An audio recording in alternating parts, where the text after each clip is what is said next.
はい、こんにちは。時々聞いてるんですけど、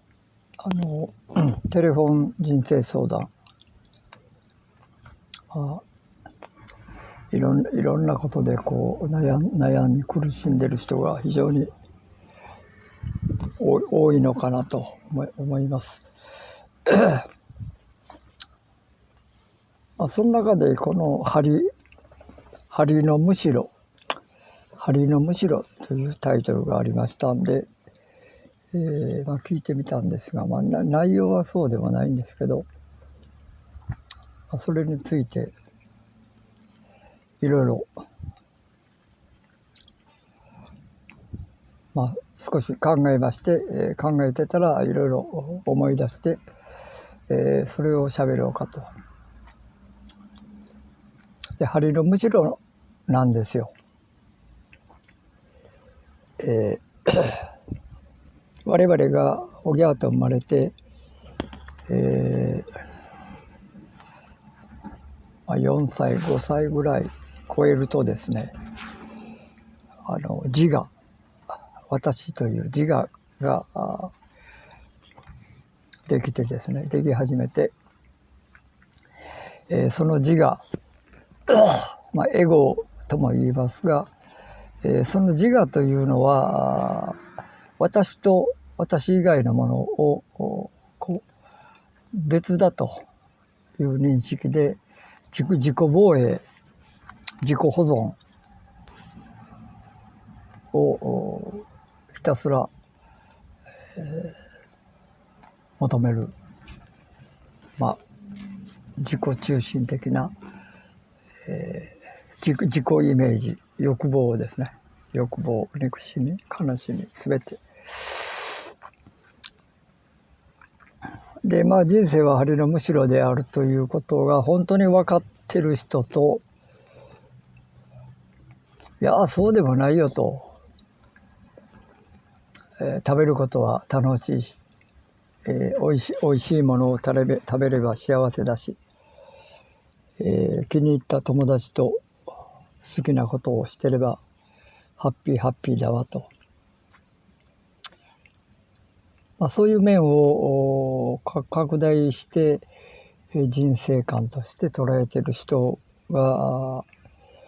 どうでしょうか。7割、6割、7割ぐらいいるんでしょうね。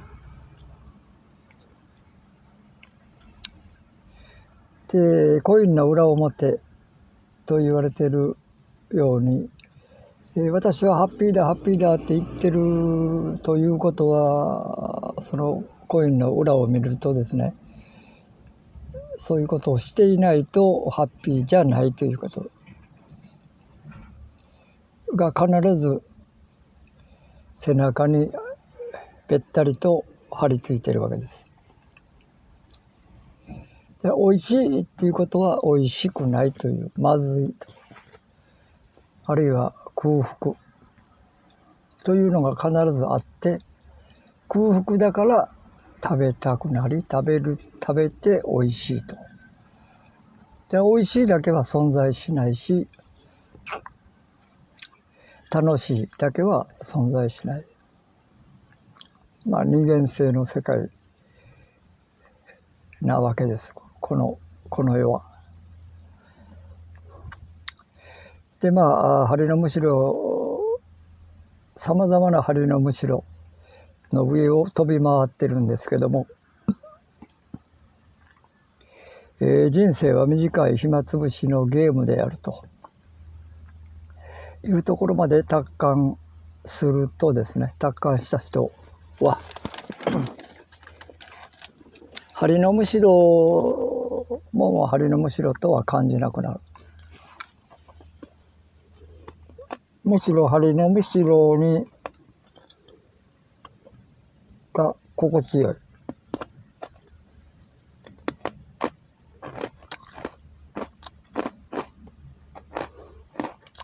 い。で、全てひっくるめて、ニーチェが最後の方に吐いた言葉が全てよし。すべてよし、すべてを認める、受け入れる、とやかく言わない、いわゆる切腹する時の武士のような感じですね。言い訳しない。言い訳にも価値がないということも分かっちゃってるわけです。で、自作自演の苦しみですよと。他人が何かを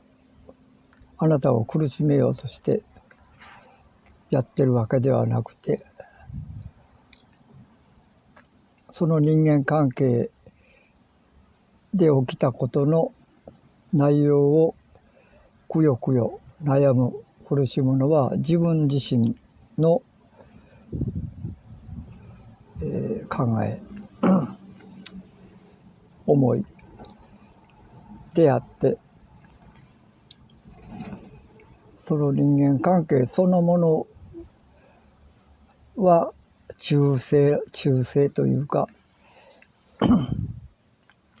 まあ、クリアなすっきりしたものであるわけです。で一つの例として、大気の壮大な流れの中の台風、地球全体の大気の流れを、宇宙から見るとですね、地球をぐるっと360度、包んでいる大気があって、その中には雲もあれば低気圧もあれば高気圧もあれば雨の降ってるところもあれば乾燥してるところもあると、そういう大きな大気の流れをイメージしてですね、その中にポツンと、台湾付近に台風があると。でその台湾付近にはポツンとある台風が自分であると、その台風は思っているわけです。これが私、自我、私以外は外のものと思って台風は進んでいくんですが、実は台風も含めて、地球表面上の大気全体の動きそのものであって、別に台風だけがその、地球を取り巻く全体の壮大な大気の流れと別に独立してるわけじゃなくて、独立して存在はできないわけですけど、その一部として動いてるだけです。それを私と思ってるわけ。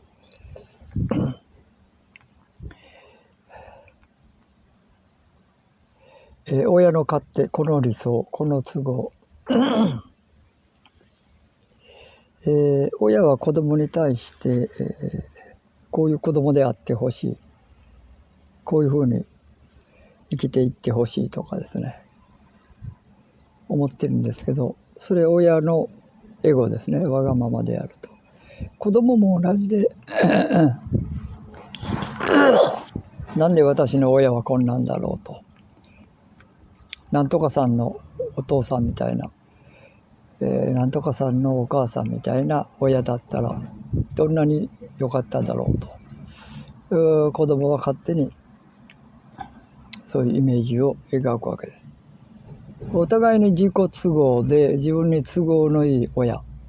自分に都合のいい子供を理想としてその理想の親と現実の親とのギャップ、あまりにも違う、そのギャップが問題になっているわけです。苦しみとして現れるわけで、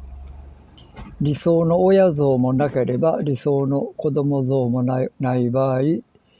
ャップが生じないので、現実の親、現実の子供がそこにいるという事実だけで、葛藤は生じないわけ。だから悩みは自分で作ってるんですよという根本原理がそういうことを言います。ということを説明してます。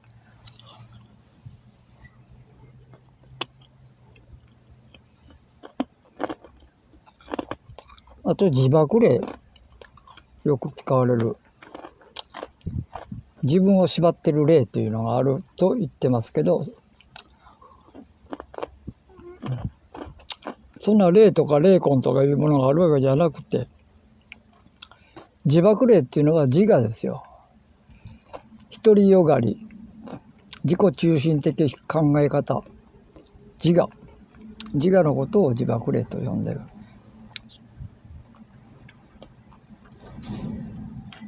で、その自我さえも実体のないイメージ、さっき言いました。例えば台風が自我とすると、時間とともに台風は弱まって熱帯低気圧になって一般の大気に吸い込まれて跡形もなくなる。自我もそうで、ある期間、7歳から90歳で死ぬまでの間、その自我というものが現象として自己イメージとして現れてますけども、いつか消えてしまう。そういうものに出会ってというのが諸行の無常、いわゆる自我も無常ですよと。だから諸行無常を悟れば、すべては花火のようにパッと咲いてパッと散っていくと。それを延々と太古の昔から生命という形で繰り返してきているだけで、その生命の目的は何か。目的もなければ到達地点もない。ただひたすら子孫、遺伝子ですね。遺伝子が存続していく努力をしている。その遺伝子の乗り物としての我々のほんの短い、人生と。で、そういう限られた人生というものをよくよく考えた場合、それだけのことかと、何の価値もないし何の目的も意味もないとただ生きてると苦しい、いろんなことが苦しい、退屈さも苦しさであるし、稼げば仕事上の苦しみが出る、結婚すれば家庭の不和がある、そういう苦しみを大事に抱きしめて苦しんでいる、悲しんでいる、あるいはそういう自分の楽しいこと、嬉しいことをやって、その楽しさ、嬉しさ、一時ですけどに自分を没頭させることで、暇を忘れる、虚しさを忘れる、空虚を忘れるというですね、ことをやることで、過ごしてるわけですけど本来自由なわけですよ。先ほどの人生観が理解できれば、もう嫌だと、会社勤めも30年やったからもううんざりだと。で、明日ポンと辞表を出して会社を辞めることもできるわけです。この嫁とはとてもじゃないけど、この先一緒に暮らすのはもう苦痛だと、耐えられないと。じゃあ離婚すればいいわけですね。この子供、自分の娘は何かにつけても親に苦労ばっかりかけやがると、もう娘じゃないと、こんなやつはいらないということで縁を切ればいいわけですよ。その後どうなろうか知ったこっちゃないですね。向こうから見てもその後どうなろうか知ったこっちゃないということができるんですが、なぜか人間というのは執着、取りつかれる、執着して自らをロックしてですね、いやそれはいけない、こうしてはいけない、離婚なんてとんでもない、会社辞めるなんてとんでもないというふうに自らをロックして、で自らロックしたその自分の今の環境に苦しめられながら、その苦しみをじわじわと味わっているマゾ的精神構造もあるわけです。だから自分がサドであってマゾであると、自分を責める苦しめるサドと苦しめられて喜ぶマゾが自分の中に同居して、それを自我と呼ぶと。苦しいなら手放せばいいわけですね。苦しいなら手放す決断あるのみなんですが、そこでいやいやちょっと待てと、手放したらこういう損をすると、手放したらこういう不安があるという理屈をこねて結局自分をロックするわけで、またしばらく経って、やっぱりあの時思い切って捨て放せばよかったなとマゾがつぶやくわけですけど、やっぱりその時もいやもうここまで来たんだからまた行動しない、いわゆる手放すという行動をいつまでたってもできない状態で、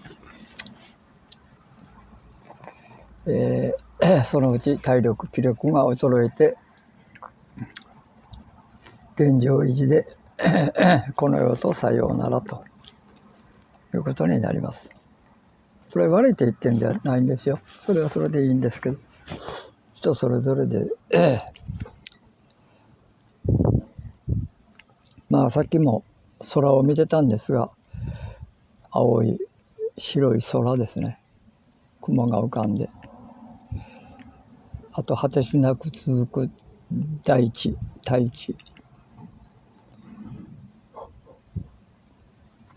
青い空と果てしない大地を見てるとですね、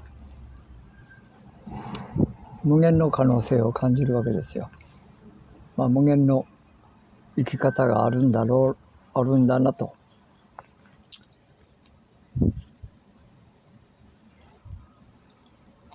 で動画でちらっと見た別の動画ですけど、町に住んでるホームレスの動画ですけど、非常にもう自由気楽さを満喫してる人の動画でしたけど、その人は年金とかちゃんともらってるホームレスなので、朝早くとか夜遅くとか空き缶集めたりですね、短期的に労働したりする必要がない、いわゆる豊かなホームレスですけどね。だからなおさらその方はもうやめられないというか、もう煩わしい町に戻る気はないと、そういう話してましたね。で結論的にはですね、結局はさっき言いました、あと5年か10年か20年か30年か40年か分かりませんけど、残されたそれだけの時間の日々を自分で細かい部分自分で選択しながら、あちらへ行こうがこちらへ行こうが後ろへ戻ろうができるわけ。そのハンドルは自分が握ってるわけです。でハンドルを今のまま前進で進む人が大多数。ちょっとハンドルを右45度に切る人も一部いると。直角に切って右向いていっちゃう人もいるということで、我々はハンドルは自分が握ってるわけで、ハンドルを切らさないのは誰かっていうと自分であり、自分が自分に対してハンドルを切ることにブレーキをかけているという、自爆してるわけ。自爆霊は自分の中にいるわけですね。だから理想と現実の差がギャップが大きければ大きいほど、その葛藤その差に苦しんで、魔女的にその苦しみがあるから私は戦って生きているんだという、充実感があるわけです。生きる充実感っていうのは作動的に攻撃する時の充実感、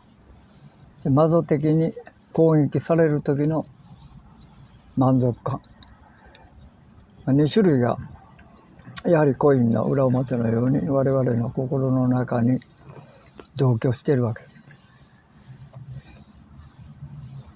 そこら辺を自分の中をいろいろ内観して、本当にそうだなと実感すると、世界の見方が